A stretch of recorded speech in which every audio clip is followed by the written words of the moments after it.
Bora lá, galerinha! A história de Portugal, parte um do canal do DGP Mundo, gente. Mais um vídeo tá aqui pra vocês do DGP. Estamos finalizando os vídeos do DGP, mas eu falo isso há um ano já, né? Eu falei isso no final do ano passado, só que eu passei um tempo sem gravar muito, uns 6 meses que eu acho que nem gravei vídeo do DGP. Então por isso que ainda tem alguns, né? Cadê nosso mano DGP, né, cara? Volte aí, caramba! O cara começou, voltou lá, postou aquele vídeo lá do período Son Goku lá e não voltou mais, né, cara? Tô esperando aí, cara. Volte a postar vídeos. Esses vídeos são tão bons, amigo. Não precisa ser vídeos. Aquele vídeo tá super produzido. Nem precisa ser tão produzido assim, cara. Faz uns vídeos de boa, assim, igual você fazia. Que. Não que não seja super produzido, mas aquele lá tava absurdo, assim, né? Não precisa, cara. Posta uns vídeos de boa aí que todo mundo tá querendo ver teu canal. Enfim, gente, vamos ver a história de Portugal aí. Um salve pra quem eu sei que tem inscrito de Portugal aí, que eu vejo na estatística aí. Se você for de Portugal, deixa nos comentários aí que eu acho maneiro isso, cara. Vamos ver aí, cara. Tô curioso, vou trocar uma ideia, vou comentar sobre essa história, muito maneira. Enfim, bora conhecer um pouco aí. Eu conheço um pouco, mas nem tanto, mas acho que tenho coisas a acrescentar. Enfim, se levante no like, se inscreva no canal, tem vídeo todo dia ao meio-dia, 7 da noite. O link do vídeo original tá aí na descrição. Passe lá, deixa um like, se inscreva, se possível, considere se tornar membro do canal que vai estar me ajudando demais, tá bom?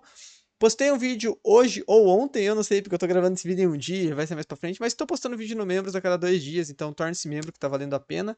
Além disso, entre no nosso server do Discord pra estar trocando uma ideia, e no meu canal 2 que eu tô produzindo o Iceberg das Religiões, e logo logo vai estar disponível pra vocês. Então, enfim, sem muitas delongas, bora pro vídeo. Portugal é um pequeno país europeu localizado na Península Ibérica, tendo como seu único vizinho a Espanha. Apesar de seu tamanho, Portugal já foi um grande império no passado e conquistou Factos. várias partes do mundo, Damn. espalhando sua cultura e língua. Então hoje veremos a história de Portugal. Portugal Bora! declarou sua independência em 1139. Contudo, sua história e a história de Nossa, seu tem muita povo coisa, vem hein? de muito antes. Ainda existe muito a se aprender sobre os primeiros habitantes dessa região. Há fósseis de humanoides parentes dos humanos modernos datados de até 1,2 milhões de anos atrás. Mas não são, acho que pode se constatar que são humanos, né? Mas não são Homo sapiens, né? Inclusive, acredita-se que foi aqui onde os últimos Neandertais viveram antes de sua extinção. O homem moderno, no entanto, pode ter chegado aqui. É que esse vídeo é antigo, porque eu vi um vídeo uma vez que falava sobre. Acho que era um vídeo do Pirula sobre dispersão dos hominídeos. Que brinca ele falava que o último recanto dos Neandertais era lá na Rússia, por lá, né, cara? Não aqui em Portugal. Não sei, mano, mas. Certamente os Neandertais viveram muito tempo nessa região aqui, né? Os Neandertais são uma espécie europeia, né? Entre 20 e 30 mil anos atrás. Provavelmente povos nômades à procura de um clima mais agradável. Começaram a chegar aqui na costa portuguesa e viram que não tinham mais para onde ir. Então eles ficaram por aqui mesmo. Muito tempo Ok. depois, os indo-europeus, um povo que se originou aqui, começou a migrar para várias partes do mundo, Muito doido inclusive isso, né, para a cara? Península Ibérica. Aqui a divisão ficou assim. Esta parte era Isso é povoada. muito doido, né, cara? E a gente sabe que uma das línguas que existem aqui ainda é o basco, que é uma língua aqui na Espanha, né? Que é uma língua que não é indo-europeia, e isso é curioso se for para pensar, porque de fato parece ser um dos lugares mais distantes, cara, que esses índios europeus chegaram, né? Então até que faz sentido ter uma língua ancestral ainda preservada aqui perto, né? Por indo-europeus não celtas, sendo esta aqui os lusitanos. Nesta parte mais ao norte ficavam os galaicos, ao sul dos lusitanos ficavam os celtas, e o extremo sul era povoado Mas pelos o turdetanos. Vale Mas os celtas eram indo-europeus, né? Tá, ok. Celtas, indo-europeus, não celtas e povos indo-europeus, lembrar ok. que não eram nações nem nada, eram Tribos, né? apenas grupos de tribos que viviam ali. Enquanto isso, a chamada República Romana estava começando a querer se expandir na Península Itálica. Depois de muitos anos, este mesmo pessoal de Roma começaram a expandir seu império, e em um certo ponto eles já tinham conquistado parte da Península Ibérica. Os lusitanos lutaram bravamente contra os romanos, tendo como Mas eu achava que os cartagineses tinham chegado antes. Eu sei que chegaram antes da Península Ibérica. Esse território que tá tomado pelos romanos era de Cartago antes, né? Que foi perdido, acho que na Primeira Guerra Púnica, né? Ou na Segunda, sei lá. Mas de Portugal a Lusitânia, eu não o sei, seu mano. líder Viriato. Mas daí ele foi traído por 3 pessoas que tinham sido mandados para fazer um acordo de paz com os romanos. Com isso, toda esta região passou a fazer parte do grande Eu já tinha ouvido falar desse nome Viriato, mas eu não tinha me ligado que ele era de Portugal. Império Romano, que era chamado de Espanha. Os povos que ali viviam começaram a ser influenciados pelos romanos. As leis, costumes, línguas e bem mais tarde, a religião católica. Porém, isso é mais para o fim do império. Eles deixaram de ser tribos e também começaram a falar a língua dos romanos, ou seja, o latim. Existia basicamente 2 tipos de latim, o falado pelas pessoas de alta classe e o latim vulgar, que era falado pelo resto da população. Pra você saber pra você saber essa divisão aqui, é sempre simples, né? O latim clássico, o latim dos textos, é o latim que a igreja fala até hoje, né? É o latim lá do Vaticano, tá ligado? O latim vulgar é o latim que eu e você falamos até hoje, é o português e as outras línguas, né? Porque era a língua que era falada no dia a dia que se modificou em 2000 anos, né?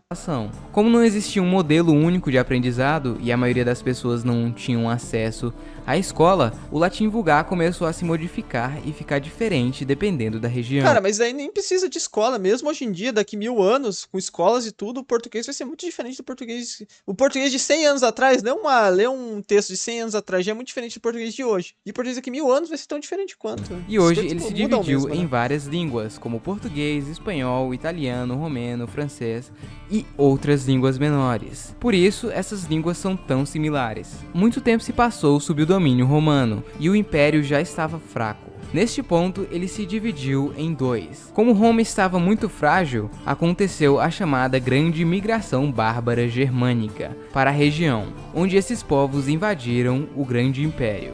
Os 2 principais grupos germânicos que migraram para a Espanha foram os suevos, que formaram o Reino Suevo, e os visigodos, que formaram o Reino Visigótico. Eu não quero dizer nada aí, mas eu curto uma visigótica. Acho que é isso, não é? Algum tempo depois, o Reino Visigótico passou a Eu dominar gosto de toda a visigóticas. península. Vocês lembram que o Império Romano havia se dividido em 2? Então, a parte ocidental dele morreu, pois foi invadida pelos bárbaros. Porém, a parte oriental, agora conhecida como Império Bazantino, estava firme e forte. A parte oriental, agora conhecida como Império Bazantino... meu mano, DGP, eu gosto muito dos seus vídeos, já assisti praticamente todos aqui no canal, mas Império Bazantino é tenso, né, cara? Estava firme e forte, e tentou recriar o Império novamente. E eles tentaram igual pegar... o vídeo que eu acabei de ver lá, que era de dublagem, que era em inglês e era dublagem por IA, eu acho, sei lá, cara, que o cara falou, chamar policial, chamou de polegar o policial, polegal. Mais uma vez, a península. Porém, depois de alguns anos, eles foram expulsos. Em 610, em um lugar distante dali, Maomé recebe a visão. Então ele vai a Meca, fala que todos os deuses das pessoas são falsos e que eles devem aceitar Alá. Daí ele é expulso da cidade. Algum tempo depois ele volta com o exército, pega a cidade, espalha suas ideias e morre. Após sua morte juntaram seus ensinamentos e criaram o Alcorão. E também o Jihad Menor, que resumidamente seria levar a fé islâmica para o maior número de pessoas possível.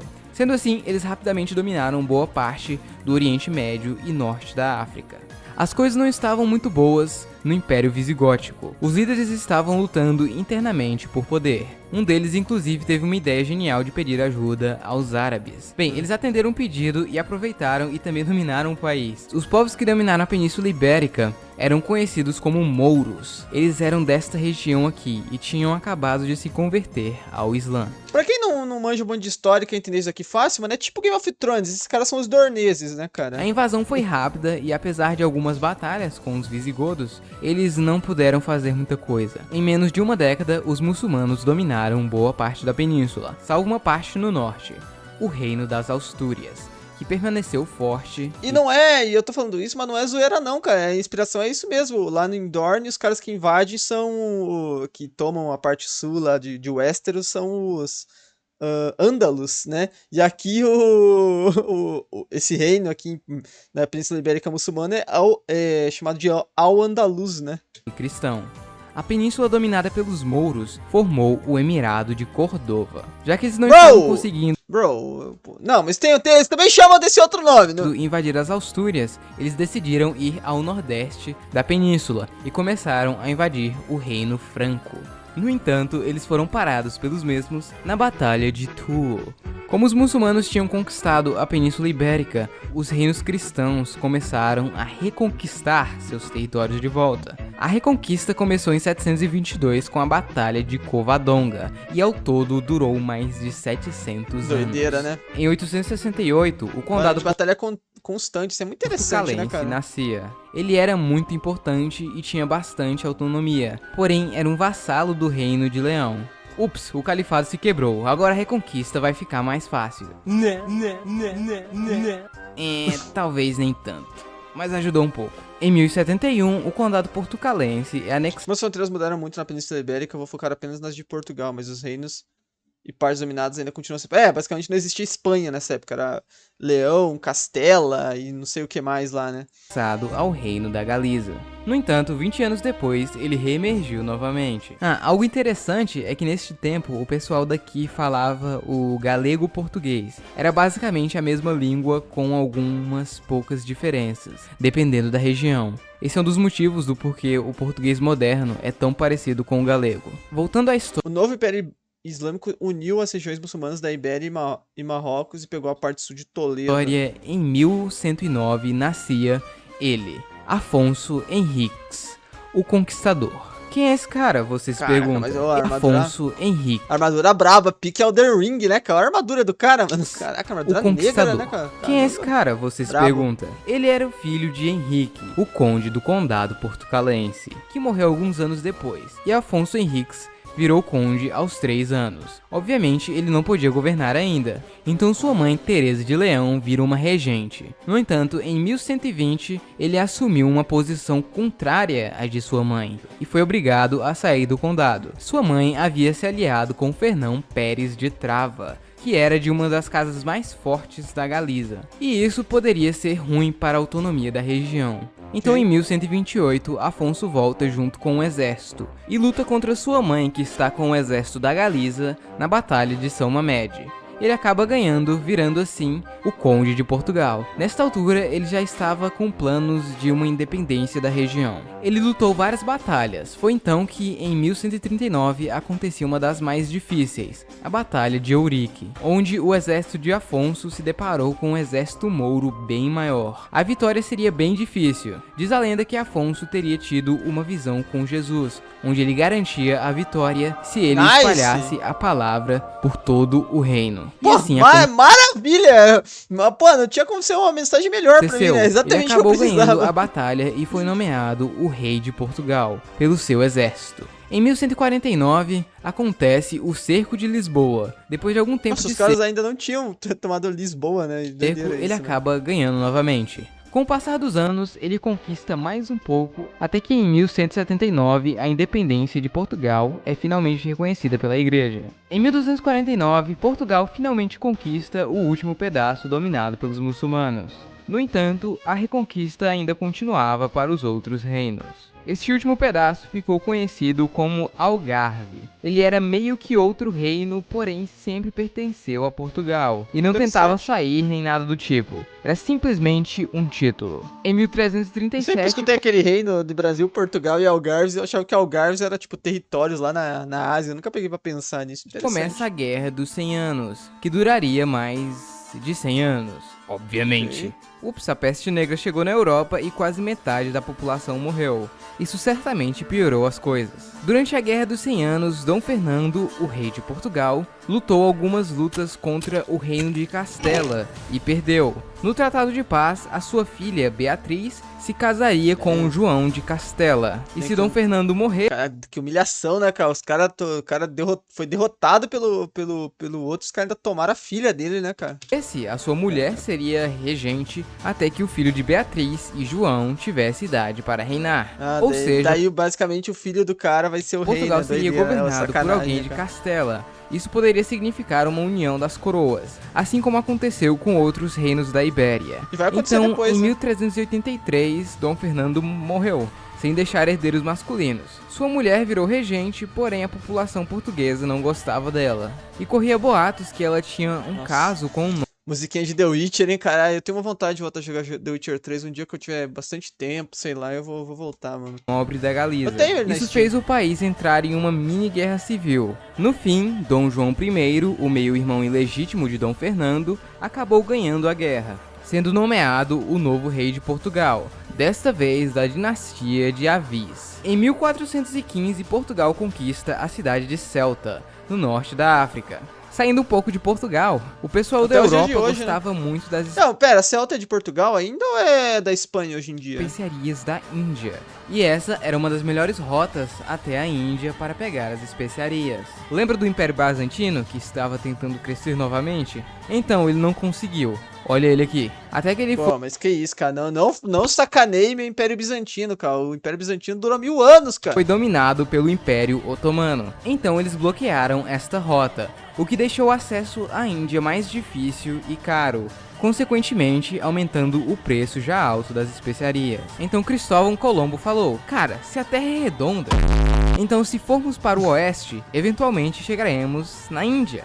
Portugal não ligou e ele então foi para a Espanha, onde eles falaram ok, daí Cristóvão Colombo partiu para a Índia e na verdade chegou na América. Enquanto isso, Portugal queria chegar à Índia. Então Vasco da Gama resolveu fazer uma viagem muito perigosa até lá. Durante a viagem, eles passaram por alguns lugares na costa da África, até que eles finalmente Caramba, chegaram um ano à de Índia, viagem, cara. em uma viagem impressionante para aquele tempo.